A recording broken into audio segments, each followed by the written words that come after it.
Hi everyone, it's Vicky here, and today we are going to make a fun mixed media tag.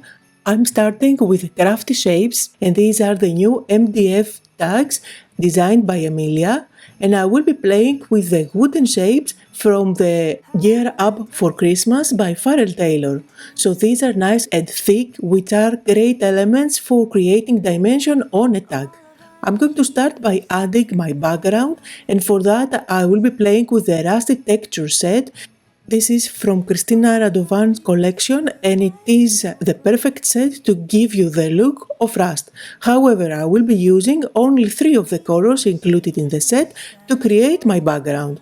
Just because I want to give a warm look on my tag today, I'm going with browns and oranges for the background, so I'm starting with a darker color from the set, which I'm just going to apply with my brush. Notice that I haven't prepped my tag at all. I didn't use primer or gesso. This is MDF and it is quite absorbent. The colors that I'm using are actually acrylic paint, and it goes lovely on top of it with no issues at all.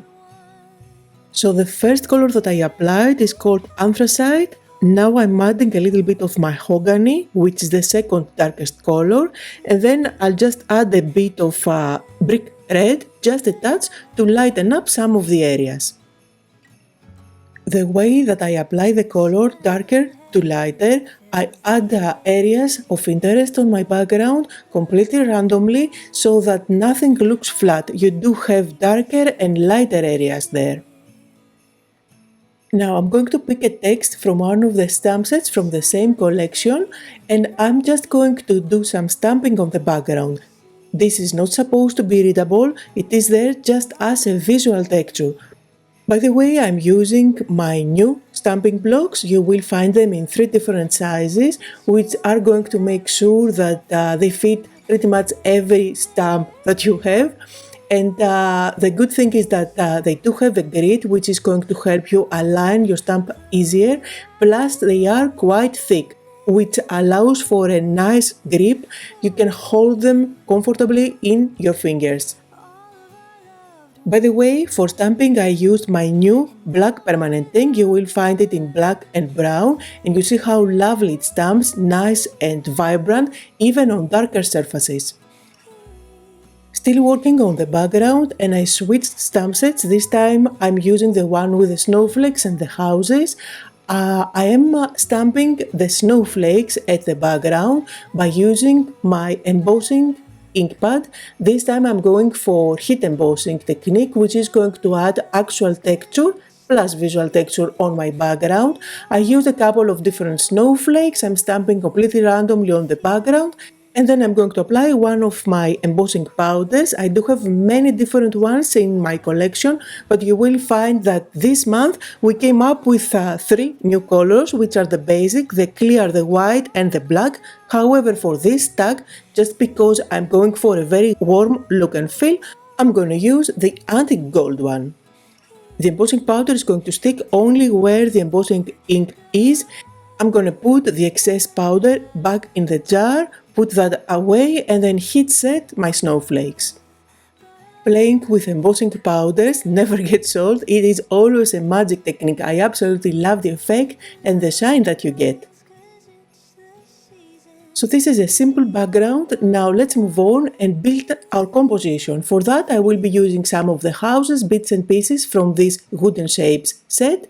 And first of all, I like to play with the elements, just audition them, decide on the layout, and once I'm happy I can go ahead and stick everything down. For sticking everything down, you can definitely use any strong glue that you have.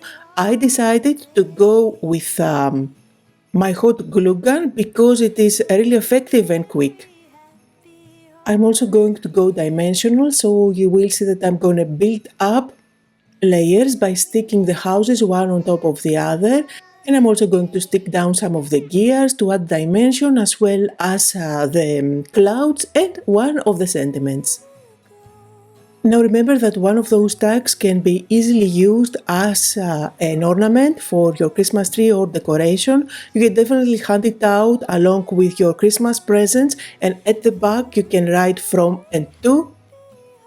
Sometimes I even like to add a magnet at the back and just decorate my fridge for the holidays. So many different ways to use them. So what I'm doing here is use the contour liner to add some shiny splatters. If you dilute contour liner with water, you will find that it creates something that looks milky. However, when it dries, it's going to be completely shiny. And I did use the new color of contour liner, rose gold. Now let's finish off the tag by adding some ribbon at the top. What I like to do is to create my own ribbons by using the fabric from the same collection as the elements that I used for the tags. So for this one I'm going to go with this fabric, which I'm just going to tear off a ribbon, tie it through the hole at the top of the tag. I'm also going to tie a little bell up at the top, which is going to give a fun element on my tag and make it more interactive.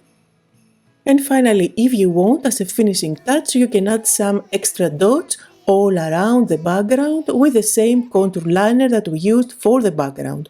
So that was the tag for today. I hope that you had fun, that you got inspired using some of the products from the new Christmas collection. Here are some close-up photos where you can see the details better. Check the description of this video for the supply list, and I hope you'll all have a lovely day.